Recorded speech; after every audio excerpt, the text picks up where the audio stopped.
What is happening out there, rotoscouts basketball fans? Happy Tuesday, gang.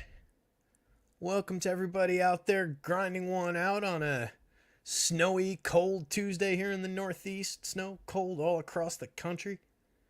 Keeping people from going to football games and caucusing and all kinds of stuff out there. But we're here. We're grinding on a 3-game slate. Ugly one. I was complaining about it in the Discord channels yesterday. Usually, MLK Day, pretty decent NBA day. Like wall-to-wall NBA games, and there were. Usually, traditionally, a decent NBA DFS slate, too. Decent day. I think it was probably just, coinciding with the football playoff slates and, basically doubling up that Monday slate. And there was so much money from the sites guaranteed into that Monday that they both went so light. It was such a disappointing NBA slate for... FanDuel did the same thing, Trev. Travis saying DK had 3 terrible split slates, and FanDuel did the same thing. They had the main event on in the night slate was a 9 with 20 up top or 25, and then DK did the 15 with 25 up top, which was just awful offerings by the site. Really let down by the sites, especially knowing that we were headed into a 3-gamer on Tuesday. Why wouldn't they have just geared it the other way around? Do disappointingly small payouts for the 3-gamer tonight because everybody's going to play it anyway, and pile money into the MLK Day slates when everybody's got the whole day to sit there and curate their lineups. You could have done a full day slate. Just do it like started at 2 or whatever it was. I think they've done that in years past too. But anyway, we move on.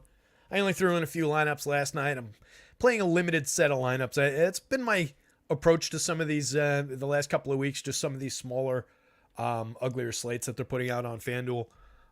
Keep getting tempted to switch over and just start playing on DraftKings, but it's just such a pain in the neck, and I don't want to, but like FanDuel's really not giving us a lot to go after right now, but kind of just like a quiet protest on my part, putting in like a third of my usual action tonight. But we'll see. Travis saying, I feel like last year it was a full day slate on MLK. I'm pretty sure it was. Either last year or the year before. I remember sitting here on a Martin Luther King Day.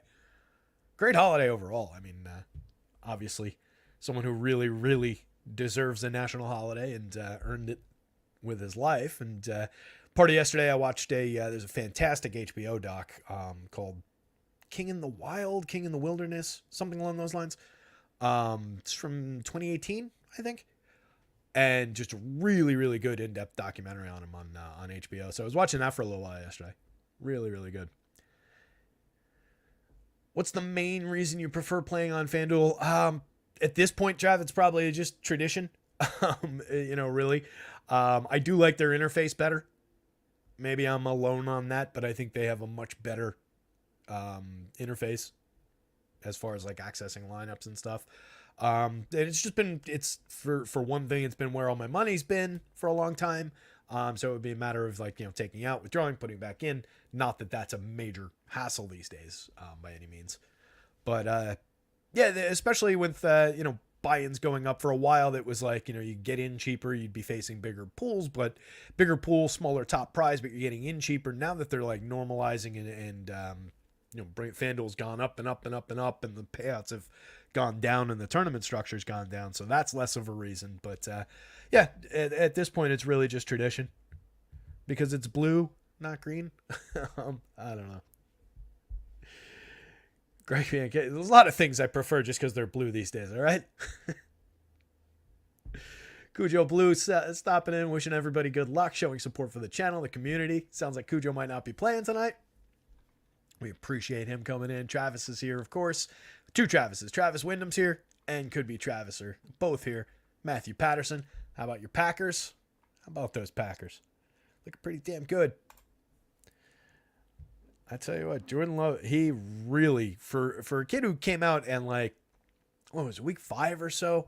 I think it was like, man, after those first 2 games with 3 touchdowns, it's been like, 3 or 4 games in a row that have been like, I don't know if he's going to get there. And then there's a point during the season where something clicked, or maybe it did before the season. And those 2 first games with 3 touchdowns each count. And that just short stretch of clunker games didn't count, right? But he figured it out this year. He's been really good. Travis bet them on the money line this morning. Greg Biancone stopping by to say hi. It's here to show support. Been focused on NHL only. NBA's a mystery to me. How's the NHL going if you're still here, Greg? Hopefully well. One of these days we'll get some NHL coverage. I'd love to do that.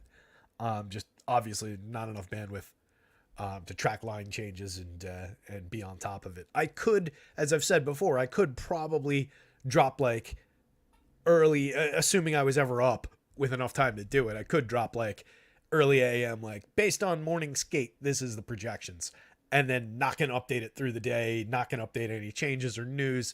I feel like it would be way too much half-assing it though, so not gonna do that. But one day, maybe down the line, who knows? Going great, awesome, great to hear, bud. NFL claim, yeah. I had a bad last couple of weeks with NFL weren't all that profitable. Early season was great. First half of the season really was strong. Mamba's here. What's up, Mamba? Oh, could be Travis took something on NFL. Hopefully, Jake's saying he did. Hope so. Congrats to any winners out there. I know, who was it in the Discord the other day? It's probably too far to scroll for it.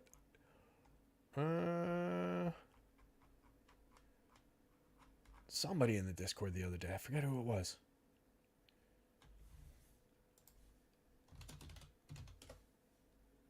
Mikey B. Last on the 13th, just a few days ago. Mikey B turned $80 into $1,000 using the projections the other night. So congrats to Mike B. Regular in the Discord. Not sure if he's out there watching the show right now, but that was a nice one to see. Trav, nice job, dude. Could be Travis knocking down 35 grand. First and second with 50 lineups in the Sunday to Monday. Beautiful, man. That's awesome. Was that on DK or FanDuel?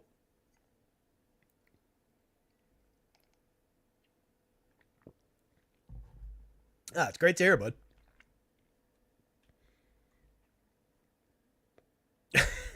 Mamba says, sending my kids to college money this week. That's awesome. Mamba knocked something down today too? Or this week too? Or are you just saying that Travis did? Oh man, that makes my day, hearing that you guys did well. I don't even care if it was with my data, anybody else's data. I just like seeing that you guys did well. On DK, the $5 entry. That's beautiful, Travis. Congrats, buddy. That is awesome. See if we can make that happen on the NBA slate for somebody tonight. What do you say? What do you say? Dennis checking in. Can't believe Dean Wade didn't score 40 points last night. Stephen Goad, how do I get in contact with you outside of here? Perhaps you don't want to be bothered elsewhere, though. Thanks, man. Stephen, happy to be bothered anywhere. There's a Discord. I'm pretty active in the Discord, and I'm also just sitting here all day. So if there's no activity in the Discord, there's still a pretty good chance you've got me in this chair at your disposal. So hop in the Discord. It's probably, the link is probably dead by now. Let me... Here's a link to the Discord. You can also message me on Twitter on either the @DigitalB21 or the @rotoscouts Twitter handle.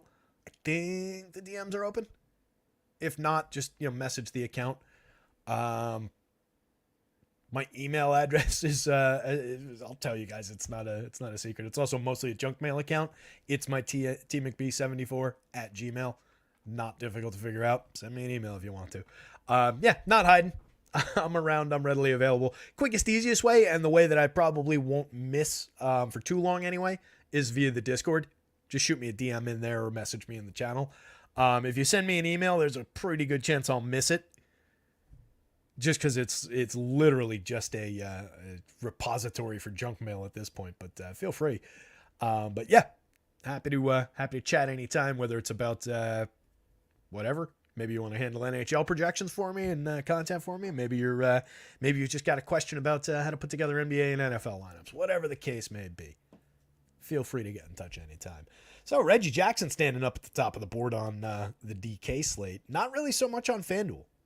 On FanDuel, Reggie's just a $5,300 option, coming up 2.9% of the time. On DraftKings, $3,900, 43% win rate, most popular player on the slate. Interesting disparity to start things off up top. But it's a 3-gamer. Pretty tight. Somebody was saying, let me hide this guy so that I can click on that. There we go. Somebody was saying, and I kind of agree, we've got a couple good games for as small a slate as it is, for as not great necessarily of a DFS slate.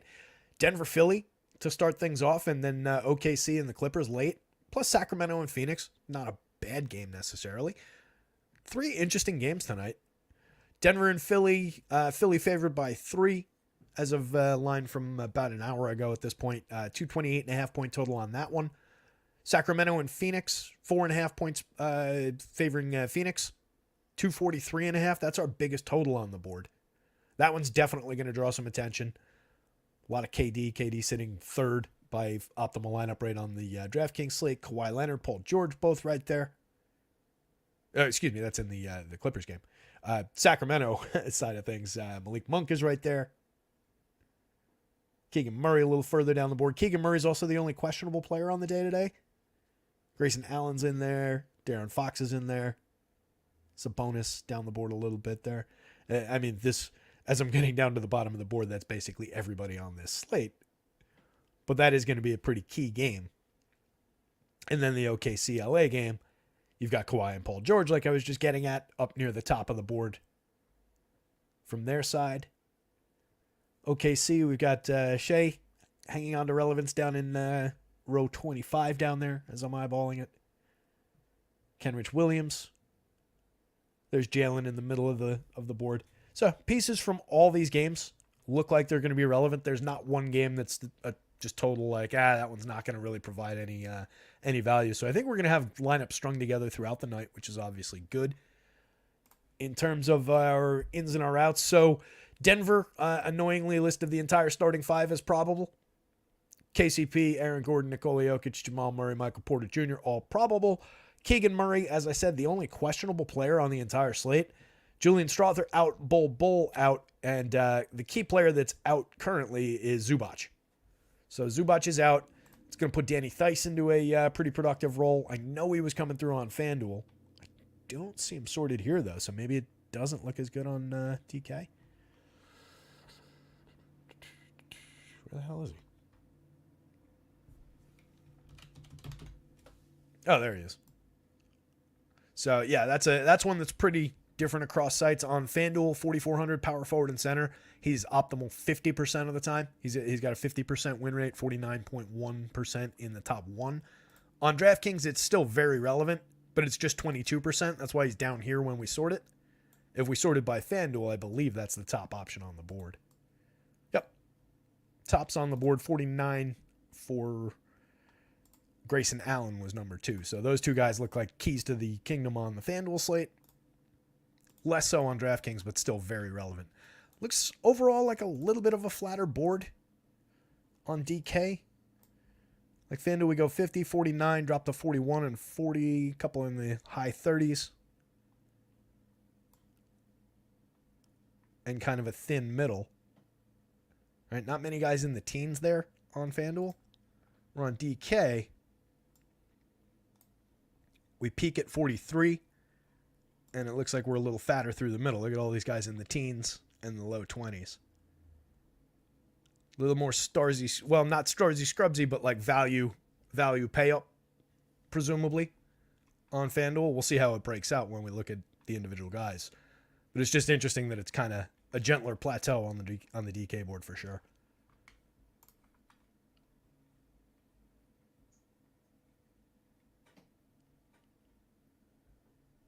Dennis, no, we shoot down anything that approaches the house by air with a bow and arrow, so no carrier pigeons have gotten through.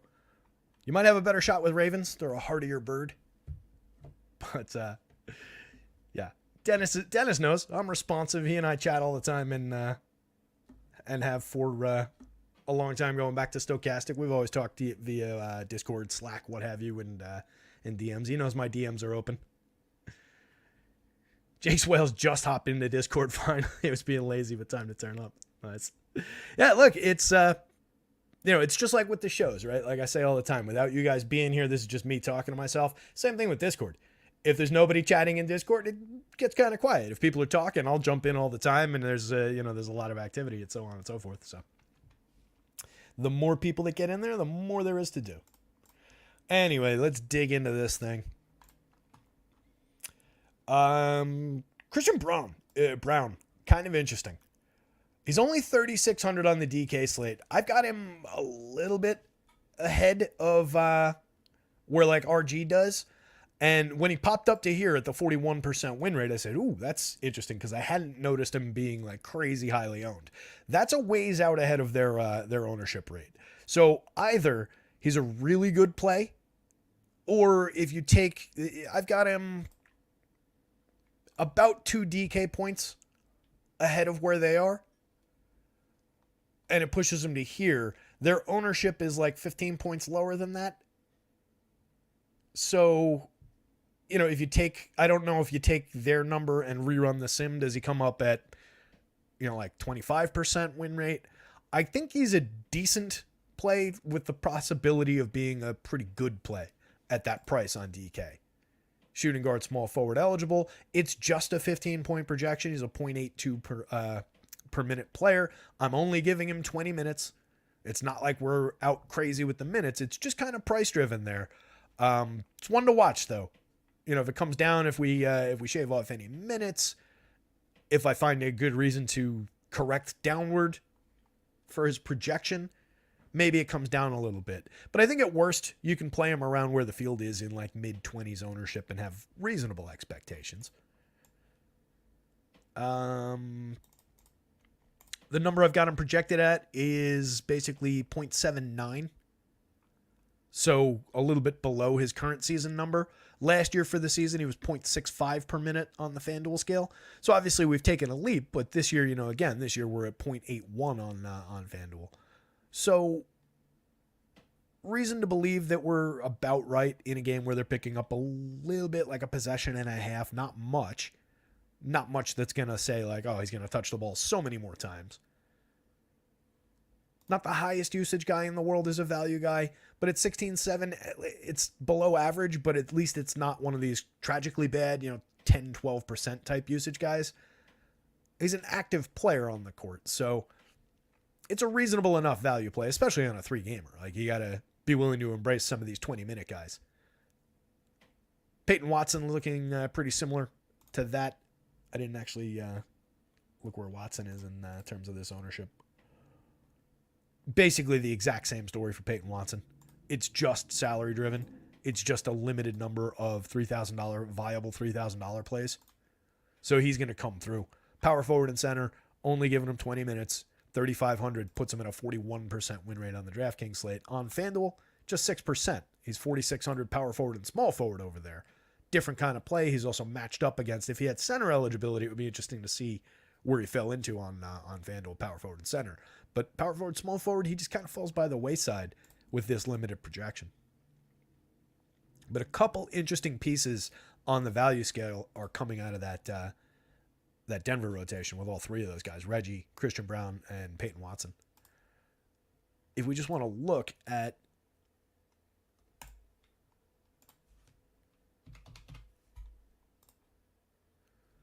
those are your guys under 4K. Right, so you can see all three of those Denver guys. Plus DeAndre kind of hitting the board. DeAndre's just projected for 14 minutes. We're getting really thin around that play, but he's only 3,300. We know that DeAndre can go out there and give you 20 plus DraftKings points in 14 minutes. He's a 1.08 per minute player on the season. You're taking your life in your hands if you make that play, but he is very, very cheap at 3,300. He comes through at a 22.3% win rate. Chimezie Metu just getting 16 minutes in that Phoenix rotation. 27 minutes or 27% win rate. He's just a 0.9 player. You think maybe DeAndre gets a couple additional minutes just for size? Probably not. I'm just trying to find a good reason other than just the bare win rate right there to say maybe you go to DeAndre over Metu. It's a 1.08 per minute player versus a 0.9 per minute player. A 2-minute difference in the projections. It's probably a wash. So if you get one at significantly lower ownership, if you're building out a ton of lineups, you can play that ownership game at the very worst. But both looking fairly relevant on DraftKings. Kenrich Williams, not irrelevant at a 14% win rate. Plumlee even. 16 minutes, no Zubac. He's a 0.93 per minute player. He's been playing 14 minutes a night in his 9 games. Put up 14 points in 15 minutes the last time out. I don't know that there's as high a ceiling. I think it's a case where DeAndre's got a little bit higher of a ceiling, as weird as that might be, even with these guys getting an additional 2 minutes in the projections. But the overall point of sorting to this is there's not a lot of super cheap guys to work with, and there's a couple that are going to be highly concentrated ownership and make a lot of sense. Maybe since he's owned, if I'm right, having him here, there could be a little bit more win rate there for Christian Braun. I am in no way guaranteeing that one, though. I don't feel great about that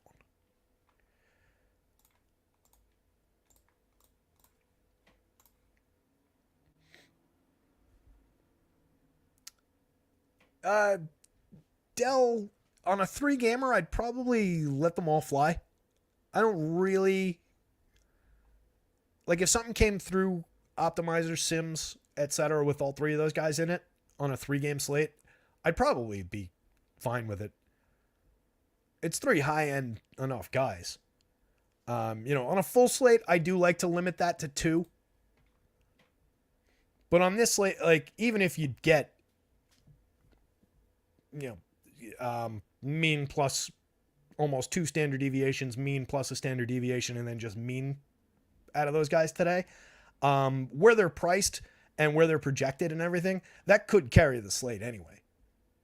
I don't think it's necessarily with only so much to choose from and with a few values available to make that easily affordable at other key positions. I think you're probably all right. No, Joker's probable. Mama, they annoyingly listed their entire starting 5 as probable today. I expect everybody to play. And as I love that Kush was pointing out in the Discord, national TV game, most likely everybody's going to go. Travis just responding in the I found the Discord. But yeah, the Denver game's on national TV. The OKC LA game is also on national TV. So that just means there's additional restrictions around who's allowed to sit and all of that stuff. But it seems like since everybody's probable, seems like everybody's going to go. If you're asking that from a where is Jokic? Why isn't he on this top 30 of the list here? Question. That's a good question. Let's find out. I'm sure he's right in this territory somewhere. Maybe he's just not here. There he is. 9% win rate on FanDuel, just a 3% win rate on DraftKings, getting eclipsed, I think, by some SGA shares. Where is he as compared to Joel Embiid? There's Embiid. So Embiid soaking up some of it, 20% win rate for Embiid. We've also got some of these value centers soaking up some win rate. Daniel Theis at 22, DeAndre at 22. That's one that you can kind of ignore. You can say that, hey, I don't buy that DeAndre win rate. I don't buy that. That is a value play. I'm going to hand a couple more points of probable, likely if we reran the sim that way, win rate over to Jokic and call him, a 10%. But regardless, it's Nikola Jokic. It's just a good pay up spot. It's just a luxury item like we talk about all the time. That's why you book, 2 of these guys. Take Reggie, take Christian Braun, and then just plug in Nikola Jokic. You've paid for any difference, any substandard win rate that you're getting there. And he's obviously got the highest overall ceiling on the slate. Apologies to Joel Embiid. Apologies to SGA. Kevin Durant, maybe.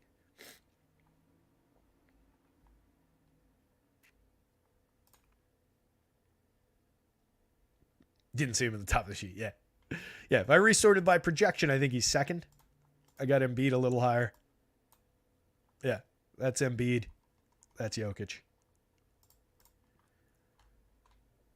So maybe Embiid has a slightly higher ceiling, but like in a raw sense, I think the higher ceiling still lands with Jokic.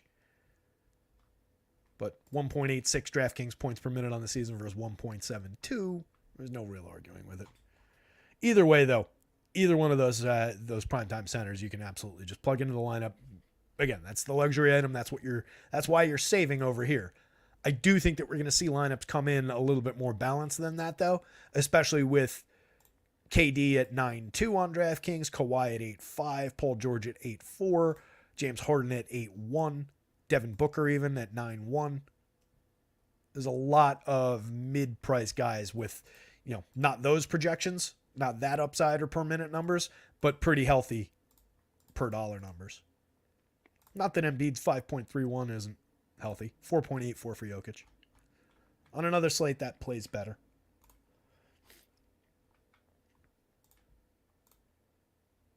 Let's look at the centers first. Let's go backward, since we've got those two big talking points. And we've already talked about like 3/4 of them. So, and a lot of this is different on FanDuel as well, by the way. For anybody on FanDuel, you can see the differences over here. Daniel Theis soaking up 50% of the center win rate, but he also has power forward eligibility. I suspect a lot of those fall in as Theis at power forward next to Embiid, who's got a 14.3% winner, and probably with Sabonis at the other power forward spot, 22.4% of the time he's in a winning lineup. You've got Metu also with dual eligibility. He's at 11%, so, we resort.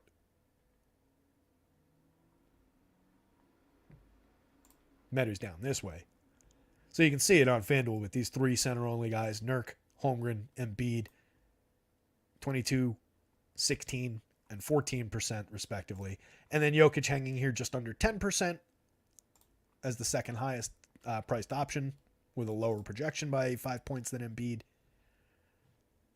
But given that this guy, and that guy have power forward eligibility, and then Trey Lyles is just a power forward eligible player, no center eligibility on FanDuel, it's pretty straightforward. I think a lot of the power forward eligible guys go into that slot, and then you just mix and match your way through whichever one of Nurk, Holmgren, Embiid, or Jokic you can afford in that lineup. Works for me. Everybody else down this way, you're talking about really thin win rates. You've got Kenrich is only a small forward. Peyton Watson's only a power forward or small forward, so you can ignore those two guys. You're basically working with all these guys who are 1% or below. So really, this is your center rotation. Just this block and Daniel Theis. You're rotating those players between center and power forward today. And the power forward eligible guys probably don't belong in the center spot in most cases. I think that's how we'll see the lineups come out.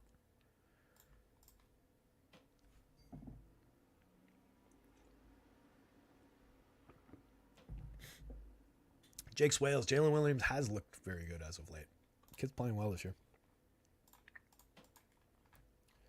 I was impressed. It was, I think it was actually the game they played against the Knicks that I was watching him specifically, where I was like, whoa, that's a better looking player than it was a year ago.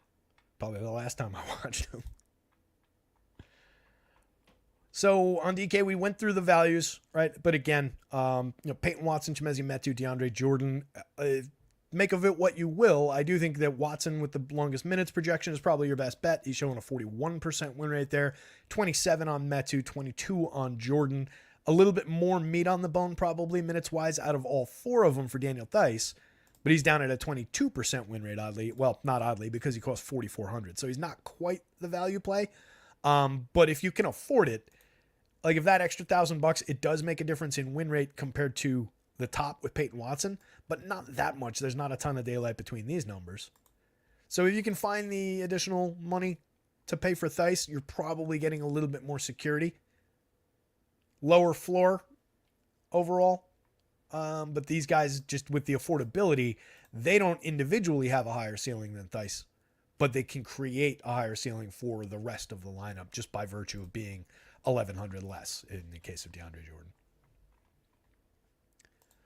Embiid 19.9, Sabonis 14.2, center only on DraftKings. Not that it really is as critical on DraftKings versus FanDuel, of course. Kenrich, 3,400 power forward and center, a 14% win rate. 4,800 for Trey Lyles, power forward and center, a 10% win rate. Lyles, 0.82 DraftKings points per minute on the season, giving him 24 tonight against Phoenix. Last time out, he played 33, put up 20 FanDuel points.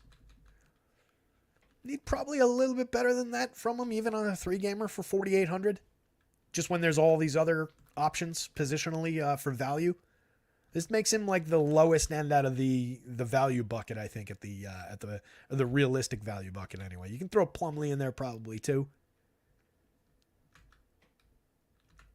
But on DraftKings, Lyles doesn't look nearly as good as he does on the FanDuel slate. 4,200 power forward only, pulling a 35% win rate.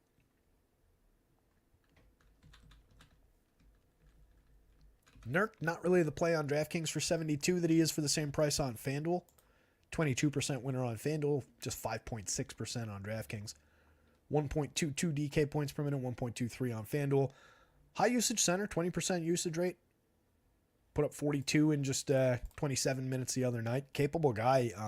Nothing to dislike about the Nurk play. Just part of the mix on FanDuel. I do think you can go to him probably ahead of the field. Let's see where he's going to be on.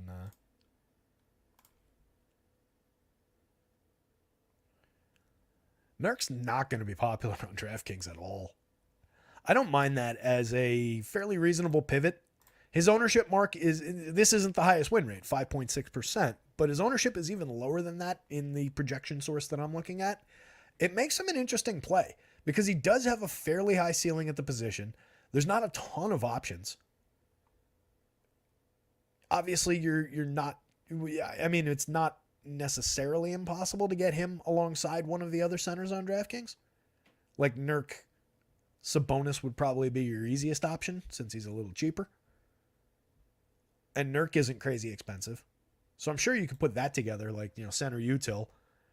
You can still take your Watson and Metu shares at power forward and forward, and you're off and running. So I think there's good cause to maybe consider getting a little ahead of the field on Nurk as not your top focus center, but a solid piece of differentiation that you can mix in across some lineups. If I'm building one, do I go that way? Probably not, considering that it is just a 5% win rate. But I do think he's interesting enough in a broad portfolio of lineups that I would want to be ahead of the field.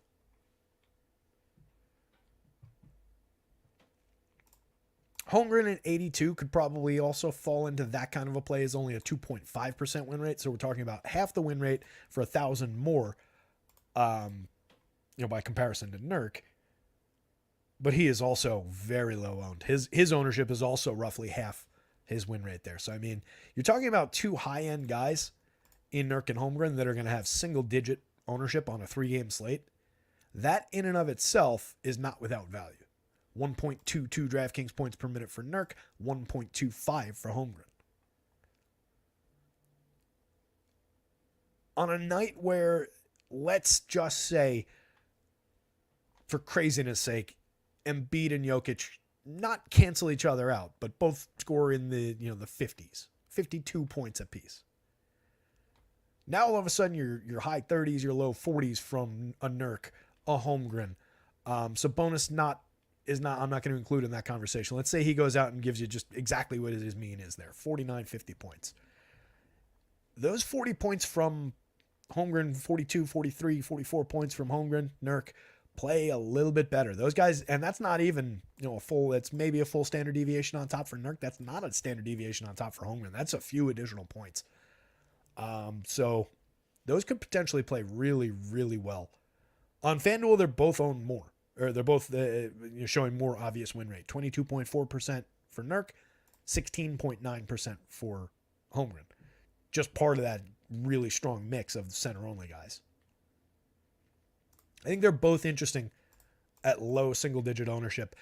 Again, don't go nuts. 10% or so of each gets you there, gets you nicely ahead of the field. It's only a handful of lineups. I think they're interesting.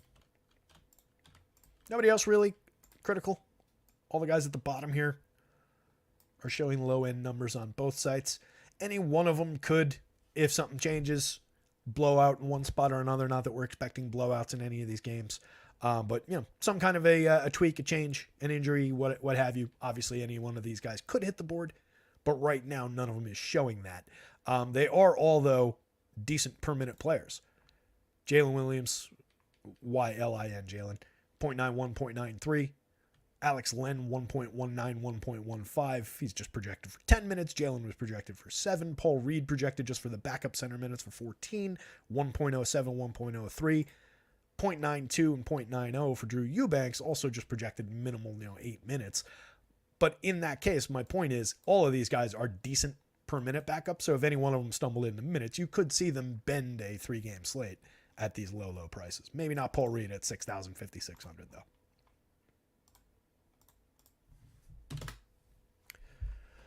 Forwards, there are more of these guys at least.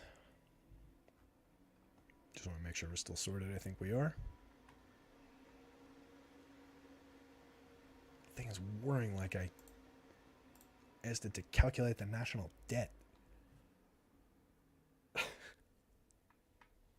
One of these days it's just gonna blow up under the desk. You're like, wow, what was this guy doing with his computer?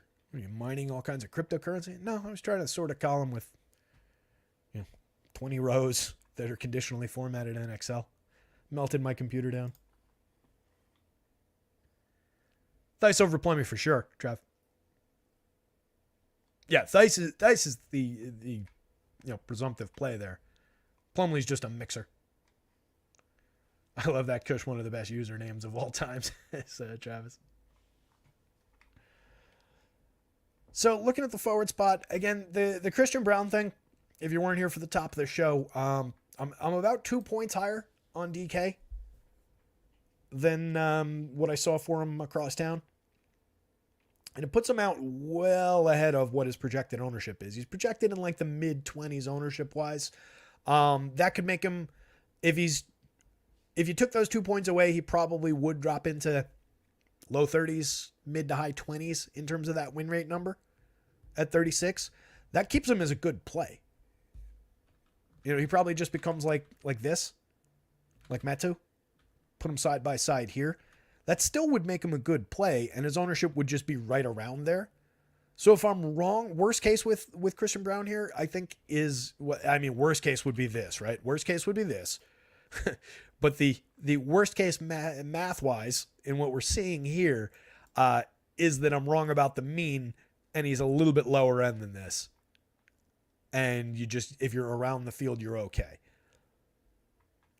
There's a chance he's a really good play. I don't think that's necessarily the case. I feel like it's a little high. It's only 4.38 points per dollar. I could go in and artificially lower the standard deviation that he's got to get him to come up less, but then you're just like, what's the point in even simming? And you want to just guess at what things are going to be and throw it together, right?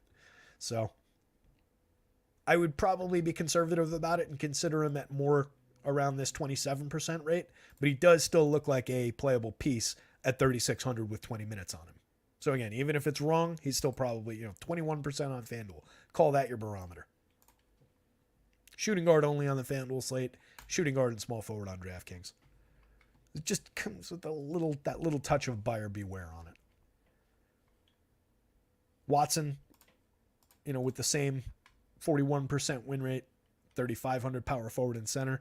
It's just the power of the price. He's just a 6.6% winner on FanDuel at 4,600 power forward and small forward. I talked about that earlier with the positional differences. Kawhi and Paul George hit both sites pretty hard. 35% winner for Paul George for Kawhi on DraftKings, 32.9% on FanDuel. 8,800 both forward spots, 8,500 both forward spots on DraftKings. Just great pricing on these guys these days. For who they are and for really honestly what they're still doing. 8,800, 1.24 FanDuel points per minute. I'll take that. 8,300, 1.13 FanDuel points per minute. It's not bad. Harden is guard only, so he's not on this screen, but he's similar. So all three of those guys are possibly priced a little bit low. It's been a little bit of give and take between the rates and trying to figure things out with all of them out there and, how they're... Steve, I'll take a look at that in 1 sec. The minutes column is right here, by the way, but 36. But I'll pull it up on Wowie and take a quick look.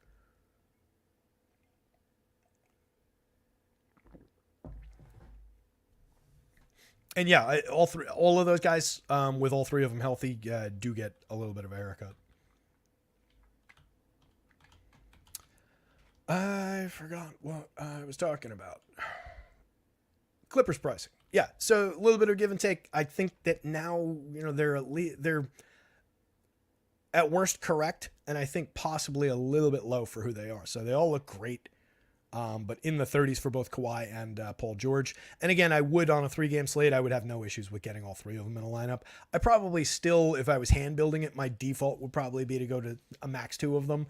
But I have no issues with getting 3 of them, and I'm pretty sure we'll see lineups that way. Aaron Gordon looks solid on both sites, 27.9% at power forward for 6,100 on the DraftKings slate, 6,200 on FanDuel, 35.9%. One of the power forward only guys. Probably going to see a lot of Aaron Gordon next to a power forward center eligible guy. Going to see a lot of Trey Lyles next to a power forward eligible center guy. Power forward center eligible guy. And then a center only guy. Metu on FanDuel is just 11%. Center and power forward. Again, though, value-wise, 3,600. Just the few $3,000, $4,000 or less guys that we have on the slate. Pretty key on DraftKings today. Norm Powell, odd little bit of winner there. 5,100 shooting guard, small forward. Just some random middle-class value, I guess, out of Norm Powell. 26 minutes, only at a 20-point projection, 0.80 on the season. It's about right. 4.01 points per dollar. That's got to be just, hey, I'm the only guy priced around here at this position, and I'm landing in a fair amount of lineups on DraftKings. 24.3% winner on FanDuel, just a 7%. Small forward shooting guard eligible over there. Put up 30 in 30 minutes the other night. Capable of going about a point per minute on the right night. But for the season, 0.77 on FanDuel, just an 18% usage around league average usage. Jalen with an E, 16.3% winner on FanDuel, 23% winner, looks pretty key on both sites. 7,300 both forward spots on DraftKings, 7,800 small forward and shooting guard on FanDuel. Different eligibility across sites, but just went out and did this the other night, 34.8 minutes, 45.6 FanDuel points. Pretty nice return. It's above that rate.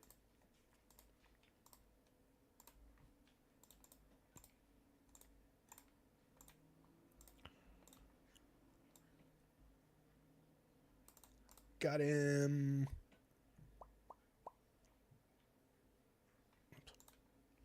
What's this? 103. Got him at giving him a little love, actually. Okay. Got him at 1.05, so a little bit ahead of the full season number. I think that's a little bit behind the last couple of weeks number. I'll check it in a sec. But it's negligible. We're talking about 0.02 of a point per minute. So when I get that thin, it's kind of negligible in the difference. So let's call him about his season long number. 1.03 again on the season, 1.05 tonight. It's a game where they're losing like a half a possession, but it's essentially an or who you are kind of a night in this one. Let's pull up Wowie real quick. I want to see what his number looks like, and then I'll look at the Clippers numbers. Let's call it since, what do you want to say, since Christmas? It's an easy barometer.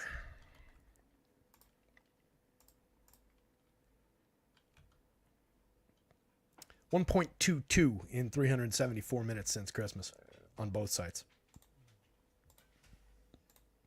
I'm going to give him a little bit more.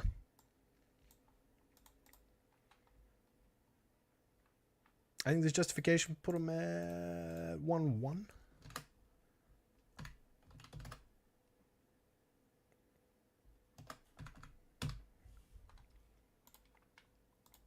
I mean, we're talking about going on 3 weeks of that kind of production. More.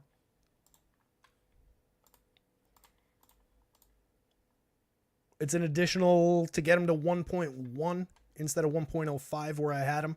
And again, that's 1.1 compared to the 1.22 that he's put up since Christmas, which I think is reasonable. He was a .97 player last year. You could even give them a little bit more than that if you really wanted to. But I think, again, in this game environment, it probably makes sense to keep them around here. So it's about an additional 1.5 is what it masks out to. If you want to just, if you're working on something now. A game, currently no projections aren't downloadable as a CSV. It's something I looked into at one point, and there was a cost associated with it. It's going like way back when I first set it up. And I was like, well, since I'm not doing anything yet, let me not pay for anything on any additional features and functions beyond, just paying for the site itself. But that's something I do want to go back to and look at. But right now, worst case, you should just be able to highlight, copy, paste into a CSV or whatever. Should be fairly easy. And pink hand waving back to you, buddy.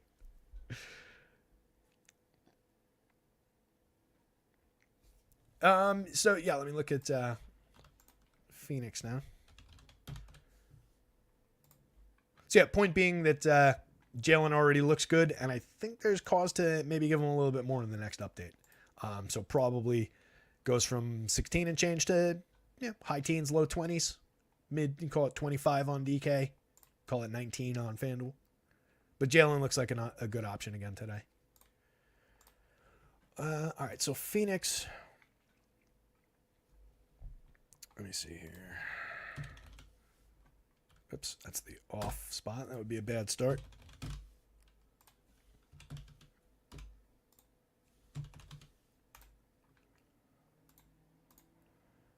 And let me put this just for the whole season.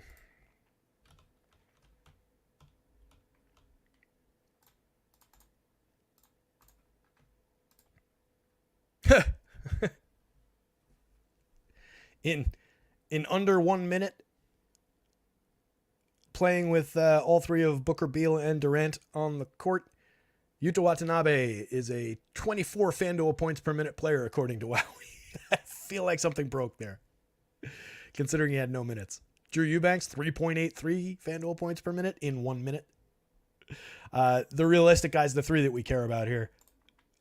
160 minutes played together for... How does that work?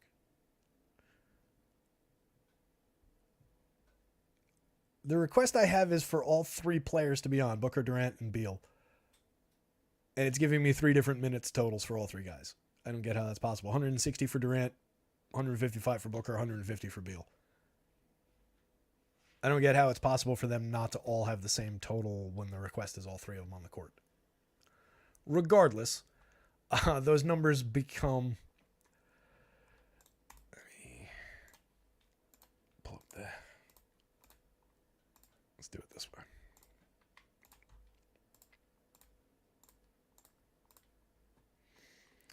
So those numbers become... Durant goes from 1.30 FanDuel points per minute to 1.24. On DraftKings, it's 1.33 to 1.19. Booker goes from 1.25 on FanDuel to 1.23. 1.29 on DraftKings to 1.26. So it's fairly negligible for Booker. More significant for Durant. And then Beal goes 0.96 up to 1.05. 0.99 on DraftKings up to 1.06. Again, it's in 150 minutes played together. I think it is still a little bit of figuring it out. That's for the season. And we've had so few opportunities with these guys in and out of the lineup.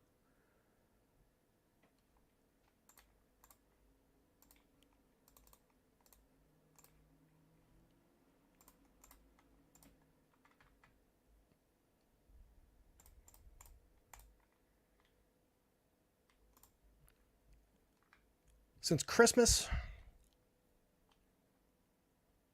it's 126 minutes. So it's most of that sample. So there's like one big game in here, I guess, because it drops again in 126. And now they're all even, by the way. So I don't know what was screwy in that first part of that sample. But in 126 played together since Christmas, Durant is at 1.14 FanDuel, 1.11 DraftKings, Booker 1.21 DraftKings, 1.19 FanDuel, Beal 104 and 102 DraftKings FanDuel. So the question is, in a game where they're picking up a couple possessions, what's the team tab? Where'd it go?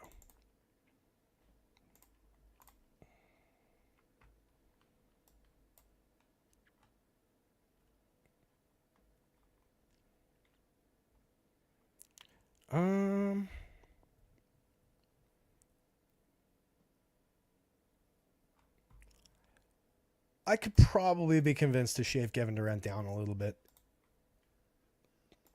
Now that you mention it. I've got him more around his full season number overall. Maybe does deserve to take a bit of a haircut. It's tough because it's Kevin Durant. It's going up against Sacto. Not exactly a stellar defensive team.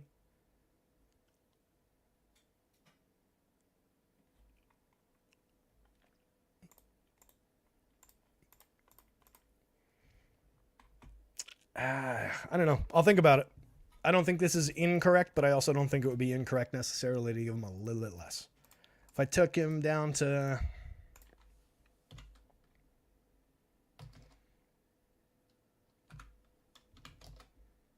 Yeah, see, I mean, it would be a lot less. To get him down to the number that he was at, and again, we're talking about adjusting Kevin Durant by... Oops. Just doing it shorthand.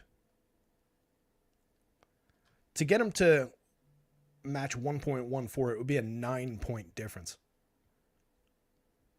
It would be projected at 41. And I don't think that's accurate. I don't think we go adjusting Kevin Durant that far off of career numbers, season numbers, based on 126 minutes. What's the usage number?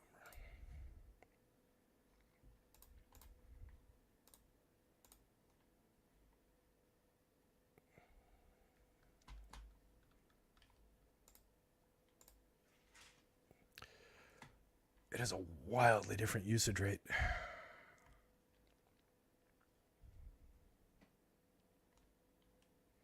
I'll give it some thought. If anything, it comes down a couple of points. There's no way I take it down to like 41.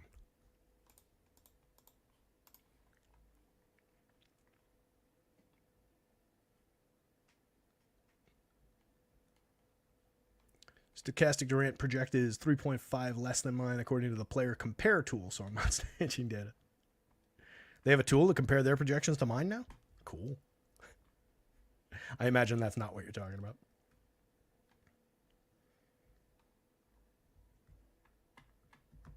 Oh, there you go, Stephen Leibowitz. Appreciate that suggestion. In Excel, if you do a data import from the web and plug in the URL, you can select the table. I didn't ever even check if that was functional against the site, but that's probably the easiest way to do it. Then you can just click refresh. Zips it right in.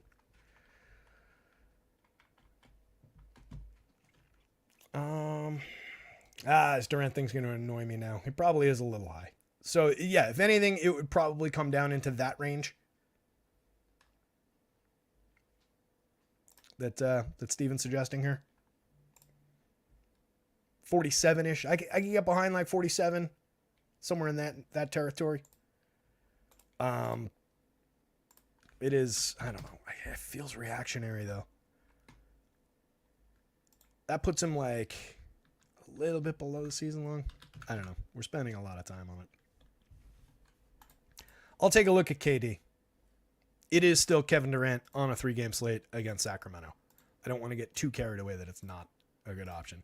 If we call it 3 points away from him, does he drop down from 41.9 on DraftKings for 9,200 and 40% on FanDuel for 9,700? Yeah, probably into the 30s somewhere. Maybe he just evens out with Kawhi, with Paul George, and guys like that, Bradley Beal, James Harden. So I will give Phoenix a look in the next update, which now that it's 5:25, 7:30 slate, we're okay. It is a 7:30 slate, right? It is. Let's get back on track here, which would require me to open the video window again and the correct dashboard. There we go. KCP, nobody's favorite, 4,700, pulling nearly a 40% win rate on FanDuel. 28.7% on DraftKings is a 0.65 per minute player, 0.67. He's just not expensive at all, and he plays a ton of minutes. So there's reasonable expectation of him going out and putting up around his mean projection on most nights. 37 minutes, he put up just under 20 FanDuel points the last time out. It's a hold your nose and play it for the price kind of a play. I don't know how many KCPs you want alongside of like Christian Browns if you're building that way, though. Like, probably try and restrict it to one of these lower end guys. Gordon looks very solid on both sites. I feel like we talk about Aaron Gordon a lot. 6,200 power forward only, 6,100 power forward only on the FanDuel slate. 0.93 points per minute on both sites. Just a very capable, very good big man. He's got a pretty good connection with Jokic. He's a very good passer, good finisher, good rebounder. So I like getting the shares of Gordon, and he just seems like one of the few, call it at 6,200, like upper middle class on today's price scale kind of options. Just cruising right around the 30-point projection on both sites.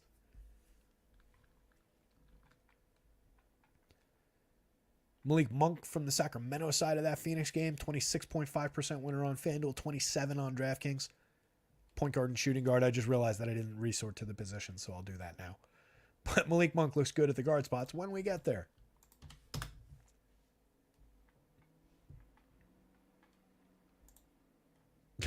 Steven says if Durant nukes, blame me. Him, not me. Blame Stephen Leibowitz. Let's see what else we got here. Jalen, we talked about. Keegan, if he goes, looks like a perfectly cromulent play on both sites, to take a word from The Simpsons. 19.6% winner on FanDuel, 23.03 on DraftKings, 6,300, 6,600. Multi-position eligibility helps him out a little on FanDuel. Depends on whether or not he plays. If he does, you can mix him in. That said, building lineups ahead of time, if we don't have that news as one guy on the key as the key question mark right now, I'll just make sure we haven't gotten that news. It does become an annoying situation where it's like, all right, I can either build around him and plan for swapping spots for him to accommodate Keegan Murray, or I could just kind of skip him, and you're taking the chance that you leave him out. He does play, the field gets to him, and he goes off. It's not an impossibility with around a 20% win rate on both sites. But on a day where you do have like so much else locked in, to say, hey, I'm just going to go ahead and assume one way or the other. I assume he's in, and I'm going to build that way, and I'll deal with it if he's out, which would be my preferred way to do it. Or I'm going to assume he's out and hope for the best. Or my least favorite option is assume he's out, then have to swap him back in. So do what you will with Keegan, but if he goes, he does look like a relevant piece, just kind of in the mid-range. Grayson Allen, way more for him on FanDuel. Shooting guard and small forward, 5,200, 49.9%. Second highest overall win rate on the FanDuel slate. On DraftKings, 5,800, shooting guard, small forward, just an 18.3%. Not irrelevant by any means. Definitely still a interesting piece of the DraftKings slate, but looks like a key to the puzzle on FanDuel. MPJ, 25% winner on FanDuel, 16.6 on DraftKings. Basically the same price on 67 versus 6,600 against the higher FanDuel cap. Just plays a little bit better, but looks like a decent option on both. Put up a 50 in 36.8 minutes the other night. Differentiated plays a little bit of Trey, a little Harrison Barnes. They're both playable on DraftKings. 10%, 9% for not the cheapest on the board, but better, better overall players, better overall, more secure minutes than a lot of the guys in the threes. So again, like I said about Trey earlier, if you can afford it and you can pay up a little bit and get the security of minutes at 28 minutes for 4,700, these are comparable options. Nick Batum, 26.7%. He's only 4,700 on FanDuel, multi-position eligible. 5,000 power forward only on DraftKings, just 2%. You can throw a few darts at it, but it's not really showing much value on FanDuel. That's interesting. Oubre from the same offense, 19% winner on FanDuel, Just a 0.2 on DraftKings at 6,700. That's a big price difference for Kelly Oubre. Just 61 on FanDuel. Small forward shooting guard. Just put up 20 in 25.8 minutes the other night. 0.88 per minute player on the season. Batum, by the same token, 0.71 per minute player. He put up 24.5 in 27.5 minutes the other night. You get a lot of these games from those two guys. How many lineups do I want with Batum and Oubre in them? It's probably fairly limited, but one or the other looks pretty decent.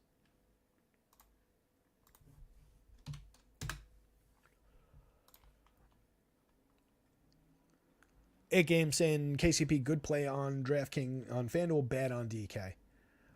He's looking all right on DK as well by the win rate there, but it is definitely better on FanDuel, 39.59 versus 28.78.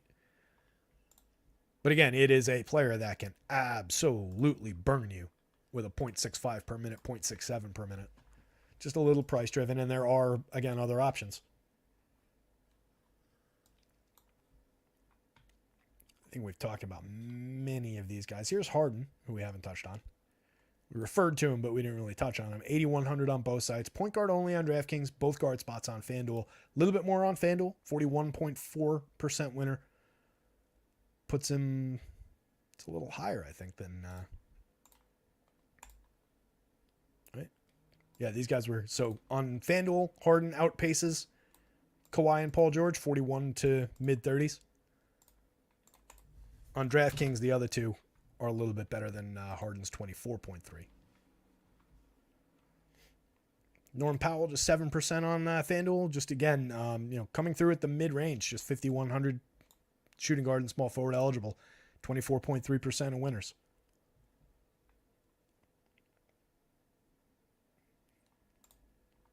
With Phoenix tweaks, maybe Bill comes down a little. Maybe Book comes down a little, but Book was pretty much the same in those rates. 5.8% winner on FanDuel for 9,800 shooting guard only. 9,100, much different price. Point guard and shooting guard, he's a 24.2% winner on the DraftKings slate. This is where some of our differentiated rates come in. A lot of single digits in FanDuel versus a lot of 20s and into the teens on DraftKings. Russ Westbrook, not really showing much on FanDuel, but kind of an interesting piece of differentiation for 1,000 less on the DraftKings slate. $6,900 point guard only on FanDuel, just a 2.3% winner, but at 59 on DraftKings, 19.6. That's not awful. Say what you will about Russ, but he's still a 1.20 DraftKings points per minute player in the minutes that he gets. 23, 24 minutes a night. It's exactly where we've got him tonight. He's 23-1 on the season in his 39 games.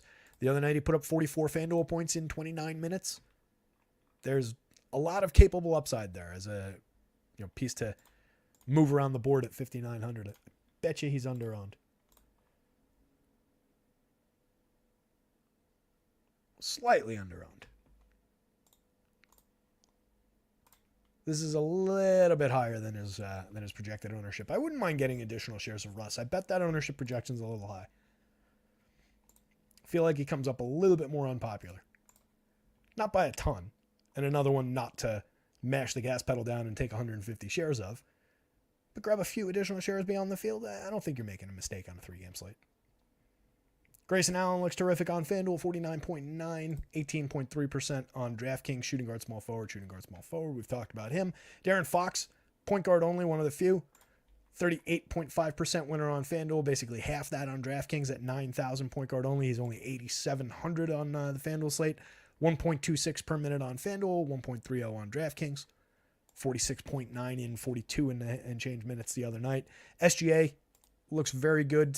He's very similar to Fox on DraftKings, 17.3 versus 16.7% win rate. The $1,400 price increase is not, or price difference is not similar. Difference is not similar. That was well said. $1,400 more, you're getting a slightly lower win rate, was my point there.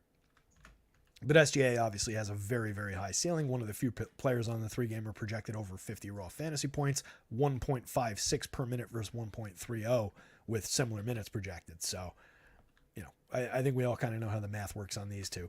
On FanDuel, he just looks like another one of those plug-in luxury plays, 8.9% win rate, but obviously, again, monster projection, monster ceiling, 1.60 FanDuel points per minute. Terrence Mann, Kevin Huerter, Patrick Beverley, Tyrese Maxey, much more appealing. Kelly Oubre, who we talked about a second ago. All those guys showing a little bit more value on FanDuel than they are on DK. Man, 26% winner on FanDuel for 4,200 on DraftKings 41. Both guard spots 16%. Another just cheapo play on a short slate. Huerter, a little bit more realistic, probably 5,400. 27% winner on FanDuel. He's a 0.87 versus a 0.63. That's why I say probably a little bit more realistic. You're obviously paying for that difference though. 55 versus 41 on DraftKings puts him in 11.9% of winners versus 16%, 0.89 points per minute over there. Jamal Murray, 17% winner on FanDuel at 8,000. 8,300 on DraftKings. Playable at 5.5%, but obviously not looking like a priority by comparison to a lot of these other guys. Definitely a playable, capable high-end guy, though. 1.26 per minute for only 8,300.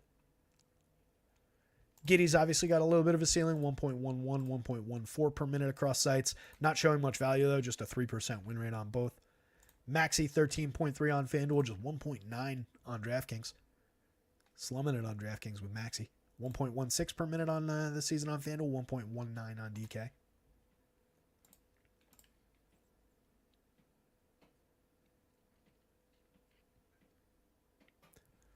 Extremely low owned. It's another one that's on the DK side. As low as this is, it is basically double the projected ownership that I'm seeing for him. And it's a guy that could go out there and bend the slate at that position for a fair price. It's not like he's extremely overpriced here. It's probably a little overpriced, but that's why he's so low owned. So if you think of it in those terms and you've got a bunch of lineups and you've got a few open point guard spots, popping Tyrese Maxey at extremely low ownership on a very short slate with, only a handful of guys that can realistically crack even 50 DK points. Not the worst option for differentiation. Again, another guy, not a priority. Definitely looks better on FanDuel. But for differentiation's sake with a star caliber guy, it's reasonable enough for a few lineups. Nobody else really showing anything here. All these guys are very low end as compared to the guys that I highlighted at the bottom of the board that were showing no rates at the other position. All these guys, very low per minute contributors, very low usage guys, and that's why they're not hitting the board at their low minutes projections. Anybody we didn't talk about? Pat Bev, I made the noise because just has burnt me so many times in his career. 28.6 minutes the other night. Put up a 29 FanDuel point night. I probably didn't have him that day. 0.79, I get him on the days where he performs at or below his mean projection. But even in 21 minutes with a 16-point projection for 4,200 does look pretty playable on the FanDuel slate. Just one of those guys that's going to be providing price-based value over there. Unfortunately, I do not like the option all that much.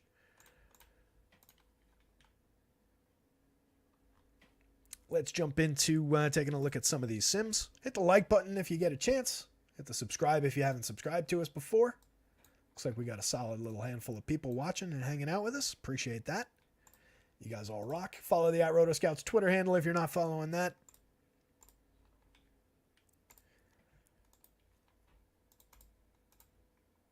And here we go.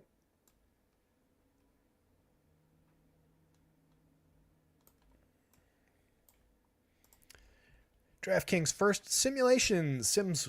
All our sim results here courtesy of acemind.io, our sim partner, I'll say. They've got a sim for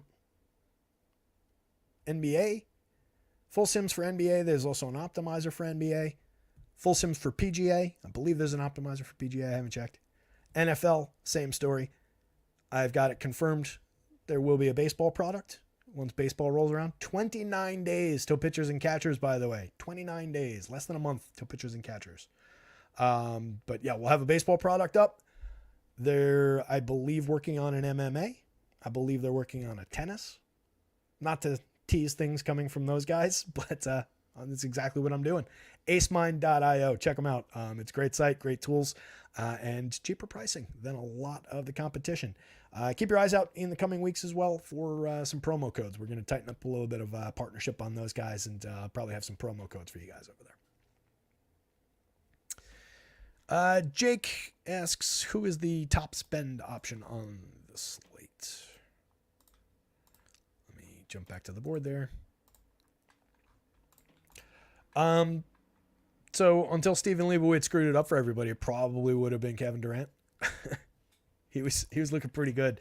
But I tease Stephen, but it was a very good point, and I'm glad he brought it up because it probably is justified to lower him by a little bit based on where I've got him now.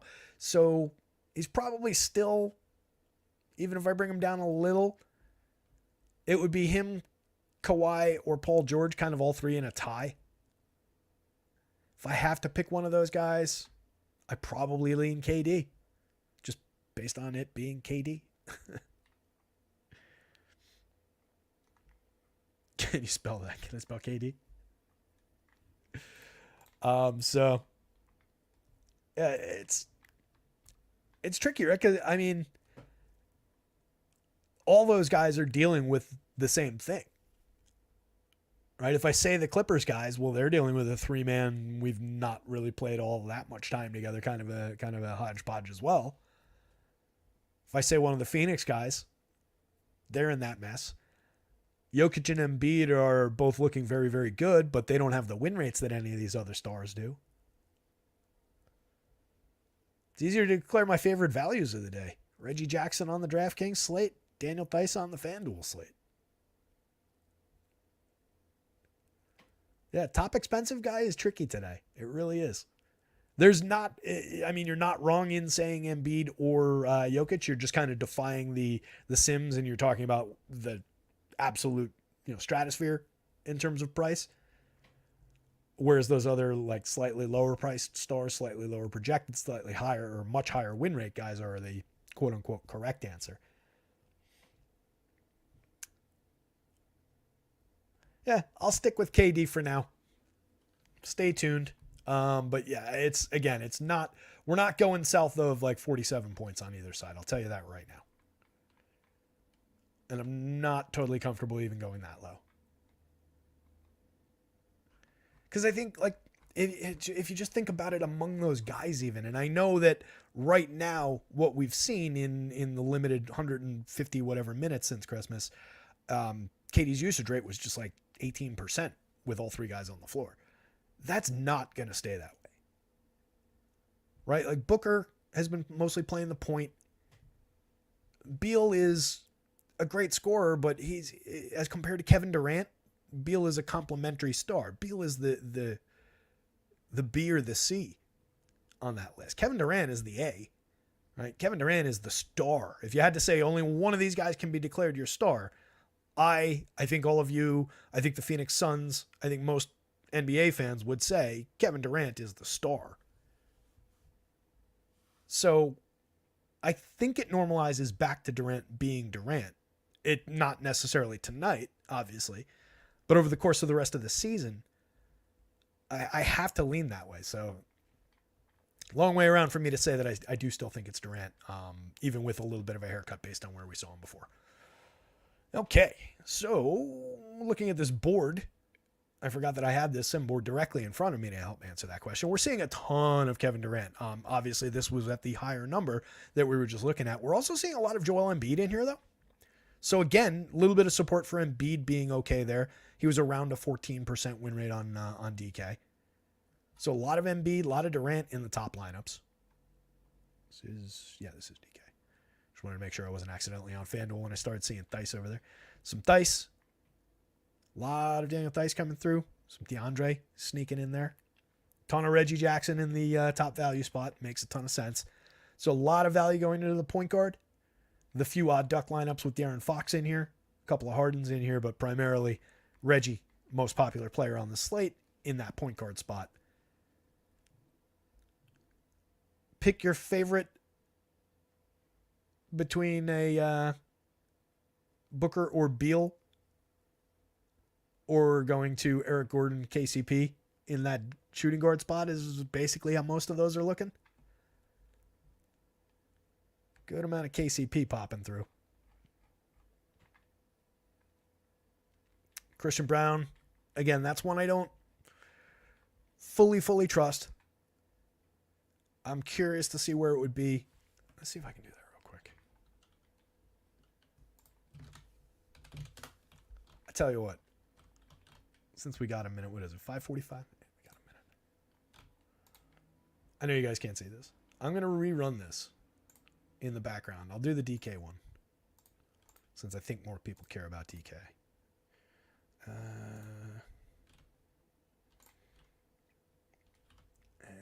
let me open the DK file.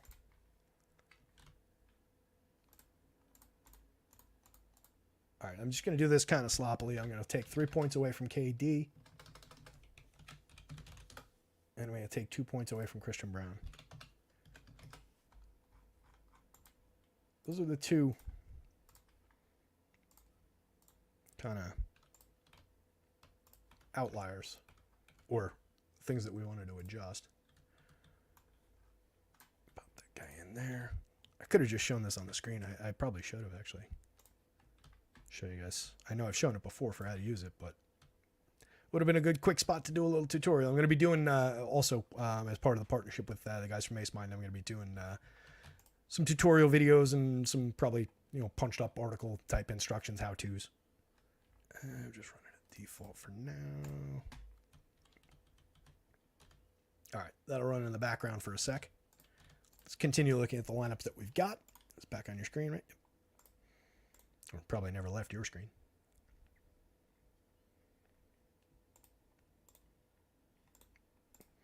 Yeah, Brown and Watson, that's why they were coming up together a decent amount of the time in these. A lot of Aaron Gordon landing in a lot of these as well. Looks like we're getting at the guard spot star caliber options here where we didn't take it over here. So you do get your shares of Fox, your Hardens, your Russ Westbrooks as a differentiator that I like that we talked about. Some Bookers, some Beals. Good amount of Fox and Harden coming through this the guard only spot. Forward just dominated by KD in this version. We'll see what happens, and then the util looks like it picks up the value. If you didn't play a value at center, you take it at util, or if you didn't play stars throughout the other ones, you're getting them at util here. But it looks like key value positions or point guard and then one of the center eligible plays wherever you end up putting them. And then you're taking a lot from the semi-mid level. Christian Brown also a cheap option. So it's really, yeah, like this one's got Reggie, Brown, and DeAndre, but that gets you Kevin Durant, James Harden, Joel Embiid, Eric Gordon with it, and Keegan Murray. So you can go that 3 value. It is as plateaued as it looked in terms of the win rates available. It is pretty 3 scrubs, 5 stars kind of look. See if that's done. That is done.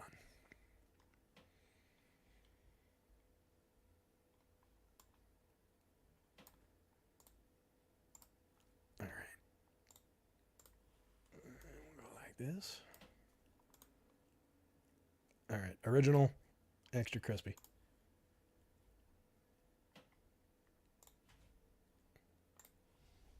This is the new one. Kevin Durant still in the top lineup on the new one. That top is now, there's a Theis, KD, De'Aaron Fox, Nurk, Watson and Braun, Booker and Reggie, versus Reggie, Booker, Braun, Watson, Nurk, Fox. That's the same lineup, just in a different order. So that's good to see. KD held up at least in that one. You do see there is a little bit less of them. This is with taking those 2 points away, or 3 points away, excuse me. The guy that did get impacted, though, critically, taking 2 points away, Christian Brown, definitely changes. He's still here. He still makes it, but it definitely changes it a little bit. So like I said, that took him probably from that 40-point number to probably like a mid-20 around where he's going to be owned. So that flex, again, that's why I'm okay with it, because that flex is basically between being excellent and a potentially very good play and just a potentially average own him around the field kind of a play. So I don't really mind it. at the higher number. But I bet it's in the mid-20s. Yeah, 32. So it dipped by about 10 percentage points. KD goes down to 32. It's about where I had him pegged, I think. Kawhi at 36. Remember I said he'd be around Kawhi and Paul George? So Kawhi 36, Paul George 33. KD dips to 32. That's taking the 3 points away from him. Everybody else basically around the same. Top 150 ownership. So you can see Reggie, Peyton Watson now dominating. This is the new sim, the resim. Theis, Gordon, Peyton Watson, Reggie Jackson. Whereas the Brown drops to 20 versus in this one, I'm sure he was, 45. Right? So that is almost exactly what I was saying it would be. Taking those 2 points away from Christian Brown is somewhat critical to how he lands here, but he still lands.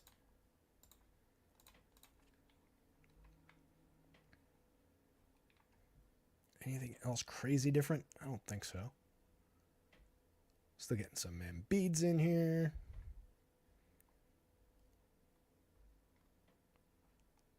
Top overall projected in the resim.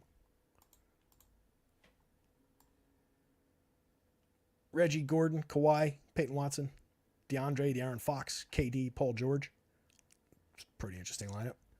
246.9 brings you back just 65 on the average. A positive ROI lineup. Top lineup overall brings you back 144 on the average. And again, that was the same across both sims. Top projected by ceiling. I gotta ask the guys and find out if it's ceiling's on the it's in the file. I gotta open the CSV to do the ceiling one. Sorry, pal.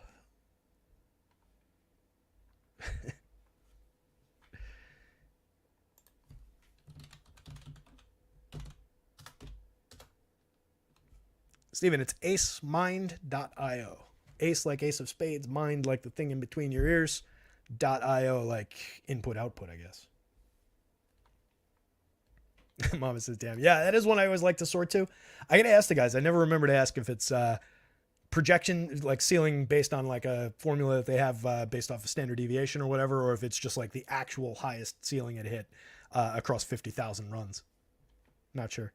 The way I used to do it in Excel was to deliver the actual highest result overall. But you can obviously just create a ceiling number with everybody getting X standard deviation. Let's not talk about what, if anything, is between my ears. All right, let's jump to FanDuel and then let's get out of here. Got some projections to lower, apparently. FanDuel. Gonna see the same thing with KD. So he'll come down a little bit in FanDuel, but he would still be here quite a bit. As expected, we're seeing some Trey Lyles value shares there at the power forward spot. And some Daniel Theis did make it into the center spot, though. I'm surprised. He was power forward and center, right? Yeah. I thought we would see all of our Daniel Theis at power forward. But let's see. All right. How many of these are taken? Lyles and Theis. Lyles and Theis at power forward. Yeah, see, I was expecting more of this configuration than this one. But this does get you to Fox, Harden, Kawhi, and KD, along with Aaron Gordon, who looks good from the mid-range, Grayson Allen, and KCP.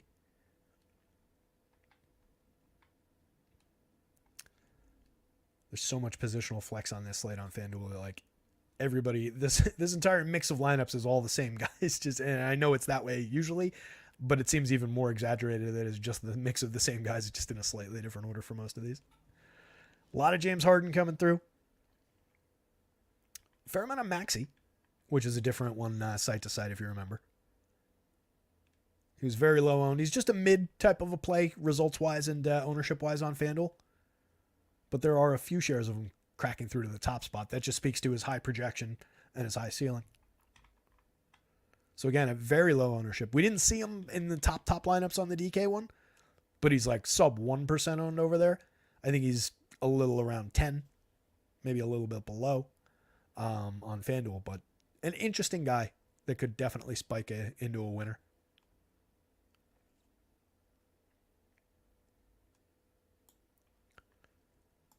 Boy, it's funny. It almost seems like after saying that there was that broader range and a wider plateau on DraftKings, it seems like FanDuel came up more balanced than DK went more Starsy Scrubsy because we had those 4 or 5 $3,000 guys. There's a lot of balance in a SGA, Fox, Grayson Allen, KCP, Kevin Huerter, Durant, Gordon, Lyles, Dice lineup. Lyles Dice gets you a little Starsy Scrubsy. I don't think you can get more of a definition of like mid-range balanced lineup kind of guys than Grayson Allen, KCP, and Kevin Huerter being in the same lineup, though. That is obviously a star-filled lineup with SGA, De'Aaron Fox, KD in it. But that feels, balanced-ish. Maybe I'm not giving enough credit for Trey Lyles and Daniel Theis being scrubs.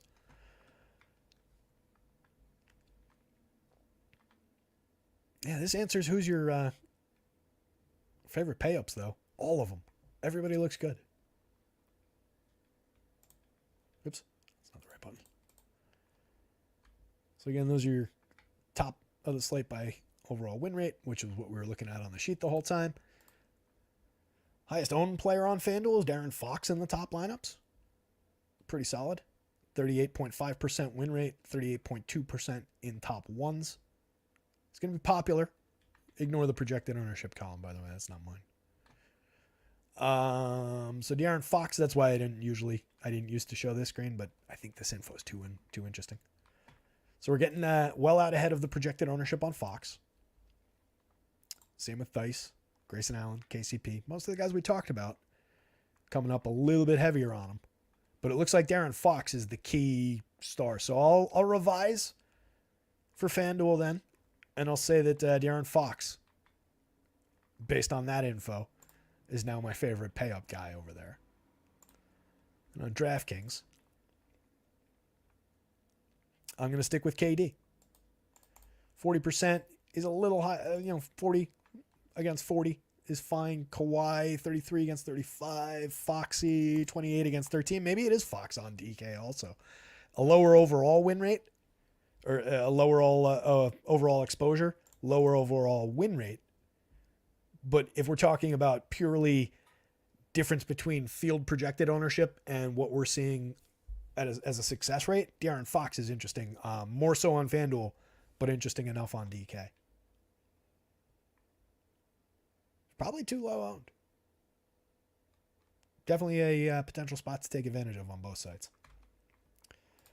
With that in mind, hour and 27 minutes in, coming up on 6 o'clock, 7:30 slate. Got to get stuff updated, change some stuff around, build some lineups, all that fun stuff.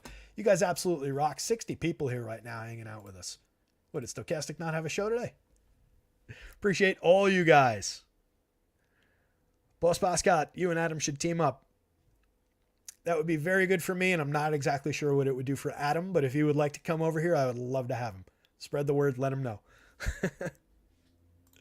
It's if I felt like I had something legitimately to offer Adam that he couldn't immediately create on his own if he wanted to, I would have reached out by now. I would absolutely love to have him. I think he's one of the better people in the industry. I think he's a funny dude, and obviously, most importantly, really good on shows and super sharp. I don't necessarily know which one of us would host that show. It would probably be me. I think I would host and ask him questions, but I think we're both better in the analyst role. Anyway, they fired everyone. Oh, Stephen Leibowitz. Shots across the bow. Price, Tiz. Just price, purely price driven. Yep. He's one of the few guys in that $3,000 range. We looked at a few of those guys, and it's mostly from Denver, oddly. But just a handful of mid-teens minutes, low mid-teens projection. No real driving force to expect beyond that projection, but just how it comes through the sim in a price based and today what it can pay for. That's how we're getting all those lineups with multiple stars on a short slate. Yeah, I agree, boss. It would be a fun show. If Adam is game, I would absolutely love to have him. You can tell him I said so. Put it that way. With that in mind, guys, I'm gonna punch out. Everybody, wish everybody out there good luck tonight. Somebody go win something with all these people.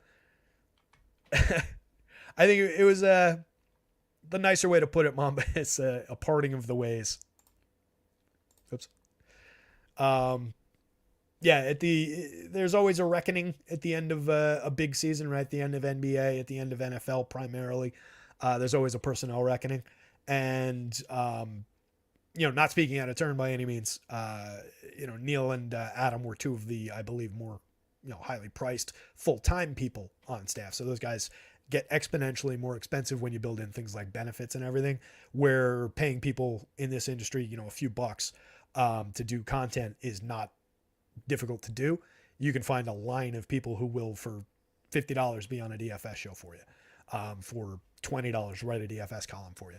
So when they weigh that, stupid as it may be, audience-wise, perception-wise, etc., just becomes a cost-benefit situation, and they end up on the wrong side of it every time. So the offer that gets made in that case, and I don't know that this is what happened by any means. I haven't talked to anybody about it. My suspicion is that they were offered to stay on, but as contractors. We'll give you 50. For Adam, it was probably, we'll give you $100 a show, 75 maybe. So they probably got higher rate offers, but it was no full-time, no benefits. I'm almost positive that's what happened. And then it was a parting of the ways. I'm 100% sure that Adam will pop up somewhere, probably can pick where he wants to go. I would have to think. And Neil as well. I didn't mean to accidentally leave Neil. I didn't mean to leave Neil out of any of that. Neil can probably also write his ticket, just given his reputation and how well liked and well known at this point he is in the industry. It would be fun though. If I had a bunch of money to throw at those guys, if I had millions of dollars to back up the building a business here, and I could say like, hey Adam, Neil, come on board. Hey, here's anything. I would have reached out to them already. Considering we're not charging anything, we don't bring any money in. It's a little more difficult to do those things, but yeah. Greg posted on Twitter that the two of them did not do as many sports as some other people. I guess that is technically also true. I don't know that takes the value of a guy like Adam away or a Neil. Yeah, I saw that Neil popped something up. Nick says, I thought you were Neil. That must have been confusing when you heard me and him talking on his High Stakes podcast then, Nick. Anyway, guys, with that, that's your rundown on what's going on behind the scenes at a company I haven't worked at in 18 months. Like I said, no ill will on any side of that. That's just my guess at what that situation became. And who knows? I mean, maybe Adam threatened to burn the building down if they didn't give him a raise. I don't know. I don't think that's the case. I think it's what I said. But is what it is. Those guys will be fine. We'd love to have them here. Good luck out there to everybody who's playing tonight. Somebody go win something. We had a lot of people hanging out watching. Hit the like button and then go out there, build a good winning lineup. Show me some results tomorrow. We saw some great results today. Let's see some more tomorrow. I'll see you guys.